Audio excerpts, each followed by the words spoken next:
আপনিও কিন্তু ঘরে বসে থেকে এই রকম করে তাঁত বানিয়ে মাসে অনেক টাকা ইনকাম করতে পারবেন। আমার ভাইটা দেখুন কিভাবে সুন্দর একটা কাপড় বানিয়ে কত টাকা ইনকাম করে, তাতে আমি শুনতেছি। আপনিও একটু ধৈর্য ধরে শুনুন, এই ভাইয়ের কথা একটু শুনুন, আপনার অনেক ফায়দা হবে। বহু টাকা ইনকাম করে এই ভাই আমার একদিনে। এই কাপড়টার দাম কত রে? হ্যাঁ, কাপড়ের দাম কত? কাপড়ের দাম 7,000। কয়দিন লাগে বানাইতে? 2 দিন। 2 দিন? এখন কাপড়? হ্যাঁ এখন কাপড় 2 দিন, হ্যাঁ দাম 7,000। হ্যাঁ। এটা কি পাট্টা না পট্টি? সত্যি আছে।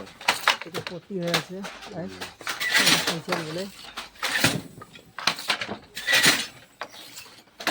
তারপরে কি কিছুক্ষণ এই কাজ দিয়ে তোমরা কত টাকা কামাই করেন দিনে? দিন 3,000। 3,000? হ্যাঁ। ধনী হবার চাইলে কাজ ফেলা দেওয়া তোমরাও বাড়িতে। 4টে বিয়ে করবে চাল হয়েছে। তার দিকে আমার এই ভাই 4টে বিয়ে করে চাল, খুব ধনী হচ্ছে খুব।